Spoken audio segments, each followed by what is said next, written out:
Fala galera, beleza? Estamos de volta, galera, com força total, tá bom? Dessa vez houve um lapso temporal um pouco grande da aula 01 para a aula 02, certo? Mas agora eu prometo para vocês que nós vamos estar toda semana postando conteúdo para vocês, certo? Para contribuir com a sua aprovação, beleza?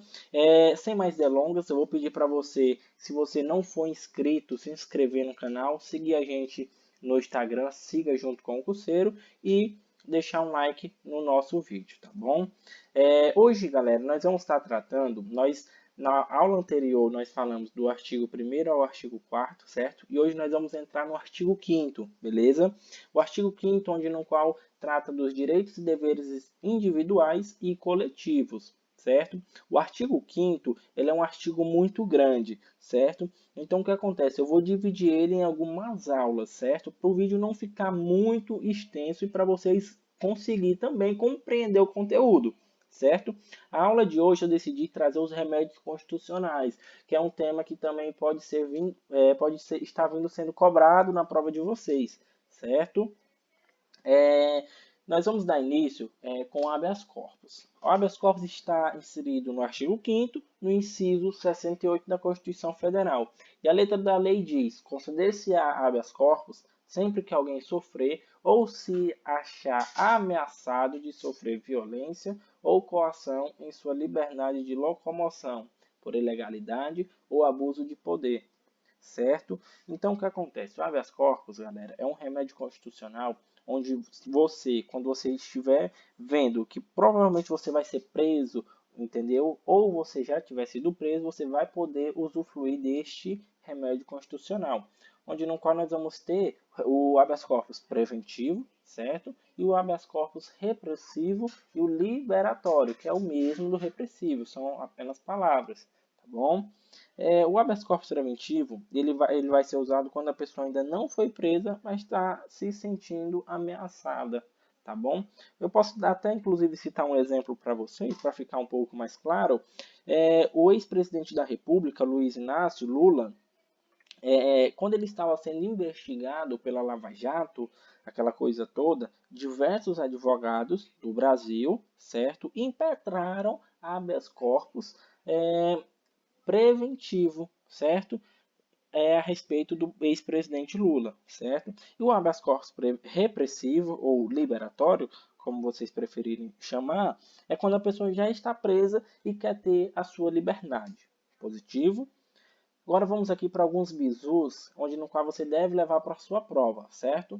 É um remédio constitucional onde ele pode ser impetrado por qualquer pessoa, certo? Seja pessoa física ou jurídica, não precisa de advogado. Leva isso para a tua prova. Não precisa, o habeas corpus não precisa de advogado. O habeas corpus é gratuito, você não paga nada, beleza? O habeas corpus não pode ser apócrifo. O que é isso, apócrifo? O habeas corpus ele não pode ser sem assinatura. Alguém tem que assinar, certo? Não precisa ser um advogado, como eu falei, certo? Qualquer pessoa física pode fazer, não existe uma formalidade, não precisa ser no papel digitado, pode ser inclusive numa folha A4 de caneta, entendeu? Qualquer folha, certo? Só que ele tem que ter a assinatura da pessoa que fez, tá bom? Nós vamos agora falar também do habeas datas, é um outro remédio constitucional que está no inciso 67, certo? O habeas datas, a letra da lei vai dizer para a gente: considere-se habeas datas para assegurar o conhecimento de informações relativas à pessoa do impetrante, constantes de registros ou banco de dados de entidades governamentais ou de caráter público, ou também conceder habeas datas para retificação de dados quando não se prefira fazê-lo por processo sigiloso, judicial ou administrativo, certo? Então, o habeas datas ele vai servir justamente para isso, certo? O habeas datas ele só pode dar entrada no habeas datas. Galera, eu vou pedir para vocês só corrigirem aqui, tá bom? Não é habeas corpus aqui nesse primeiro bizu, é habeas data, beleza? Aqui, ó. é habeas data, tá? Só pode dar entrada no habeas data quando fizer o encerramento do processo administrativo. Isso se tiver sido aberto. Ou seja, depois de todos os possíveis não, que você pode entrar na justiça com o HD, habeas data, certo? Assim como o HC, o habeas corpus, ele também é gratuito, certo? Só que, no entanto, diferente do HC, o habeas data ele deve ser feito por um advogado. Então, ou seja, ele é gratuito como o HC, mas ele precisa ser feito por um advogado, certo? Você não pode confundir isso, certo? Uma observação muito importante, galera, só poderão ser conhecidas as informações do próprio impetrante, jamais de terceiros, certo? Eu não posso impetrar um habeas corpus querendo saber, querendo ver ou fazer uma retificação de dados do meu pai, da minha mãe, do meu primo. Jamais. Somente a própria, beleza? Somente a minha mesmo, certo? Nós temos, galera, o mandato de injunção. O mandato de injunção, eu acredito que ele seja o mais simples de você identificar na questão. A letra da lei vai dizer para a gente assim: conceder-se-á mandato de injunção sempre que a falta de norma regulamentadora torne inviável o exercício dos direitos e liberdades constitucionais e das prerrogativas inerentes à nacionalidade, soberania e cidadania. Certo? Rapaz, tu falou e não entendi nada. Beleza, eu vou te explicar com um bizu muito simples. Sempre que você ouvir falar de mandato de injunção, certo? Sempre que a questão falar de mandato de injunção, você sempre vai se lembrar de uma pequena frase. Você vai sempre se lembrar, sabe de quê? A ausência de norma regulamentadora. Sempre, sempre, sempre que você ouvir falar de mandado de injunção, você vai se lembrar disso aqui. A ausência de norma regulamentadora. Certo? Sempre. É de competência do STF processar e julgar. Certo? Mandado de injunção. O mandado de injunção, como eu falei, sempre você vai lembrar de ausência de norma regulamentadora e de mais três coisas, certo? Olha esse bizu, nasci só. Nacionalidade, cidadania, soberania. Se o mandado de injunção vier falando de qualquer outra coisa, além disso, tá errado, certo? Se o mandado de injunção vier falando sobre nacionalidade, cidadania e soberania, pode marcar como correto. Beleza, galera? Vamos pro próximo, vamos pro próximo.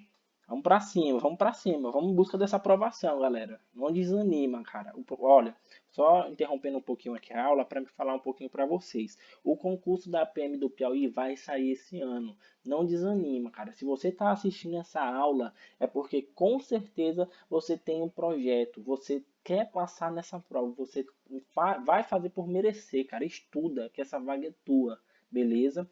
Olha, o próprio secretário de Segurança já afirmou que após a pandemia, o primeiro concurso que ele vai, que o governo do estado do Piauí vai ter é o da Polícia Militar, certo? Então estuda, cara. Esse é o momento de tu estudar. Não deixa para estudar quando tu tiver com o edital aberto, não, certo? Faça a diferença agora, antes, beleza? Vamos lá. Ação popular. A letra da lei vai dizer assim pra gente: qualquer cidadão é parte legítima para propor ação popular que vise anular ato lesivo ao patrimônio público ou da entidade de que o Estado participe, à moralidade administrativa, ao meio ambiente e ao patrimônio histórico e cultural, ficando o autor, salvo comprovado má-fé, isento de custas judiciais e do ônus da sucumbência. Galera, às vezes eu engasgo numa palavra ou outra, mas eu vou pedir a compreensão de vocês, tá bom? Porque não tem edição, o vídeo é direto, tá bom? A intenção mesmo que é ajudar você a passar, tá bom? Então aqui não é nada de profissionalismo, não. Aqui é só para te ajudar mesmo, te dar uns bisus, te dar uns toques, tá? Do que eu acredito que possa ser vindo cobrado na sua prova, beleza? Então, o que acontece? A ação popular é um remédio constitucional, certo? Onde no qual qualquer cidadão, e quando fala qualquer cidadão, você tem que entender uma coisa. Vamos começar já daqui, do início. A banca ela vai querer te falar na questão qualquer pessoa é parte legítima para propor ação popular. E aí, o cara que não está estudando, ele vai lá, e tá certo, qualquer pessoa é parte legítima para a população popular. E aí, meu patrão? ele vai se enganar. E você que está assistindo essa aula, você vai se lembrar, você vai levar isso para sua prova. Não, qualquer pessoa é uma coisa, qualquer cidadão é outra. Para você ser cidadão, você tem que estar com seus direitos políticos em dias. Qualquer cidadão não é a mesma coisa de qualquer pessoa, tá? Então, se a questão falar qualquer pessoa, está errado. É qualquer cidadão. É parte legítima para a população popular, beleza? Então, o que acontece? A ação popular ele é um instrumento pô, que a sociedade tem para controlar os atos dos agentes públicos e anular atos lesivos, certo? Em que situação que eu posso propor ação popular? Você vai lembrar de um bizu que eu vou te passar agora. Ato mora isto mei. Repete comigo. Ato mora isto mei. Ato mora isto mei. Ato mora isto mei. Qual a situação que tu vai poder propor? Ação popular, ato lesivo ao patrimônio público, moralidade administrativa, histórico e cultural, você vai lembrar de patrimônio, certo? E meio ambiente. Beleza? Mais uma vez, repete aí. Ato mora isto mei. Ato mora isto mei. Tu não vai esquecer mais nunca da tua vida. Ato lesivo ao patrimônio público, moralidade administrativa, patrimônio histórico e cultural e meio ambiente. Moço, leva isso para tua prova que você vai acertar qualquer questão. Certo? Eu vou dar um bizu aqui para vocês. O Ministério Público ele não pode ajuizar ação popular, tá bom? É uma prerrogativa apenas do cidadão, certo? Note isso aí também que é importante. Pode ser vindo cobrado. Essa dica aqui é mais para concurso maior, mas eu vou falar para desencargo de consciência. Entendeu? Então, o MP, o Ministério Público, ele não pode ajuizar ação popular, uma prerrogativa apenas do cidadão, certo? No entanto, em caso de abandono ou omissão do autor, o MP ele pode substituí-lo na ação, entendeu? Nos demais casos, o MP ele sempre vai atuar como fiscal da lei, certo? E eu reforço a falar, como já falei, certo? O autor da ação popular, da ação popular, ele está isento dos pagamentos de custas judiciais, certo? Ou ônus da sucumbência, salvo em caso de má-fé. Beleza, galera? Ó, isso aqui eu já tinha falado, acabei de falar. Estava aqui no slide, não me recordava. O MP não pode ajuizar a ação popular, é uma prerrogativa apenas do cidadão, certo? Outro bizu, o autor, que eu também falei, o autor da ação popular está isento do pagamento das custas judiciais ou ônus da sucumbência, salvo em caso de má-fé. Não existe competência originária, tá beleza? Para o julgamento da ação popular, certo? Pronto, vamos agora para o mandato de segurança. É o último, tá, galera? Já está acabando, tá bom? Se você depois quiser esse material em PDF, tá? Você pode me pedir aqui no direct, manda teu e-mail, que eu te mando pro e-mail, tá bom? Ou pode mandar um direct lá no Instagram. Pode deixar aqui nos comentários, que eu mando pro seu e-mail, ou manda um direct no Instagram, beleza? Mandado de segurança. O que é mandado de segurança, quando que é cabível. O mandado de segurança, eu acredito que também muita gente já tem ouvido falar sobre ele, né? É um tema que a sociedade ouve bastante. O mandado de segurança ele vai ser cabível quando tiver o direito líquido e certo, certo? O mandado de segurança só é cabível quando não for amparado por habeas corpus ou habeas data, tá bom? Quando o responsável pela ilegalidade ou abuso de poder for autoridade pública ou agente da pessoa jurídica de caráter público no exercício de atribuições do poder público, certo? Então, deixa eu dar um bizu para vocês. Rapaz, tu falou, não entendi nada de mandado de segurança. Beleza. O mandado de segurança ele vai poder ser impetrado. Você sempre vai se lembrar de duas palavras: direito líquido e certo. Mandado de segurança, direito líquido e certo. Mandado de segurança, direito líquido e certo. Certo? Então, você vai se lembrar, por exemplo, você passou em um concurso dentro das vagas. Tinha 10 vagas, tu passou em primeiro lugar. E a administração pública chega para você e diz que você não será chamado. Rapaz, não chama o primeiro colocado, chama o segundo. Deixa o primeiro colocado para ser chamado depois. Entendeu? Então, isso é caracterizado abuso de poder. Você está entendendo? Ou seja, cabe o mandado de segurança. Não, a administração pública ela não pode chamar o segundo colocado e deixar o primeiro colocado de fora, não. É a ordem, a escala. Você passou em primeiro, você tem que ser chamado primeiro. Então aí cabe o mandato de segurança. Você tem um direito líquido e certo. Você passou no concurso. Então a vaga é sua, certo? Eu coloquei aí embaixo, não se liga, tem também a modalidade do mandado de segurança preventivo e o repressivo. Certo? O preventivo é quando a pessoa ainda não sofreu uma violação de direito líquido e certo, mas se sente ameaçada, assim como no habeas corpus.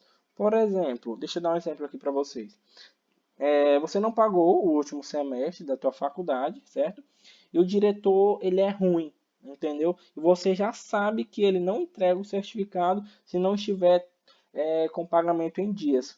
Ou seja, não precisa nem ir atrás dele, porque você sabe que ele não vai fazer isso, ele não vai te entregar o certificado de conclusão, né? Então você já pega, cara, e já impetra um mandado de segurança preventivo, entendeu? Pedindo seu certificado, porque você precisa assumir um cargo público, etc e tal.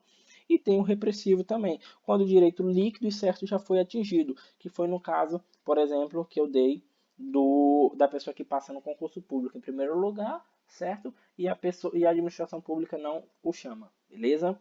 Mandato de segurança coletivo. Vamos lá. A sua finalidade do mandato de segurança coletivo é permitir que algumas pessoas jurídicas defendam os interesses de seus membros ou associados, ou ainda da sociedade em geral, certo? Legitimados para a propositura. Quem é que pode propor o mandato de segurança coletivo? O partido político, com representação no Congresso Nacional, certo? Organização sindical ou entidade de classe, certo? Associação legalmente constituída e em funcionamento. Lembre-se disso, tem que estar em funcionamento há pelo menos um ano. Um ano. A banca vai querer dizer que é 6 meses ou 2 anos, certo? Há pelo menos um ano. Se passar disso, beleza. Mas a banca pode querer falar há pelo menos 2 anos, tá errado. É pelo menos há um ano na defesa dos direitos dos seus associados, certo? Então, galera, no mais é isso, tá? Eu pedi para vocês novamente se inscrever no canal, deixar um comentário do que você achou do vídeo, o que a gente pode melhorar, do que você quer ouvir também aqui no canal, certo? Vou estar trazendo muita novidade para vocês. Siga a gente no Instagram, @chegajuntoconcurseiro, tá? Deixa um like, tá bom? E nós estamos à disposição, galera. Na próxima aula nós vamos trazer questões, tá bom? Para vocês sobre a primeira aula e a segunda, tá bom? Vai ser uma aula só de questões comentadas, tá bom? Então, galera, chega junto e tamo junto. Um abraço, valeu!